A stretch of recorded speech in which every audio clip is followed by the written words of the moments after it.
الجو حر والرطوبة عالية. في دوشة كتيرة حوالين العالم، إن في ممكن حرب عالمية تالتة تبدأ، وفي خطر أو تهديد على الكل.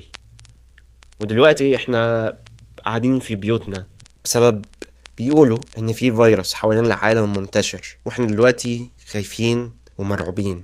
هل دي نهاية العالم؟ لا يكون ده يوم القيامة قرب والعالم بينتهي فعلا زي ما احنا خايفين دلوقتي. بيقولوا إن الموضوع بدأ في الصين، من أنثى أو ست كلت خفاش ولا شربت خفاش أيا كان، من الموضوع بدأ هناك. مش عارف الحقيقة مفروض نعمل ايه دلوقتي.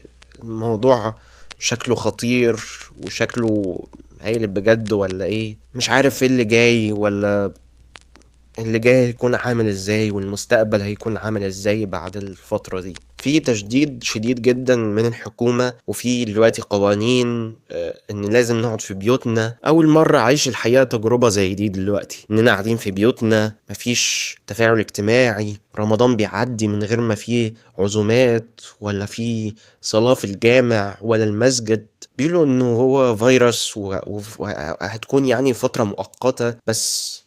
انا خايف وقلقان من اللي جاي الحقيقة. بس يمكن الحاجة اللطيفة في الموضوع ان دلوقتي الشركات بتاعة الانترنت والمنصات بتاعة المسلسلات والافلام بدأت تعمل حاجات مجانية للناس عشان تشجعهم انهم يقعدوا في البيت يعني. وشركات الانترنت دلوقتي بقت بتدي انترنت مجاني وبسرعة عالية للناس عشان يقعدوا في بيوتها. وفي ناس دلوقتي ممثلين وفنانين بيظهروا على التيك توك، بيشجعوا الناس انهم يقعدوا في البيت برضو تحت هاشتاج stay home. بس للأسف ده مش مغير حاجة برضو في الخوف اللي حوالين الموضوع ده. اقتصاد العالم بينهار، اقتصاد أقوى دولة في العالم دلوقتي اللي هي أمريكا في انخفاض. في ناس كتير على السوشيال ميديا بتقول جربوا حاجات جديدة، جربوا تجارب انت ما جربتهاش قبل كده، واستغلوا الفرصة دي بما انكم قاعدين في البيت.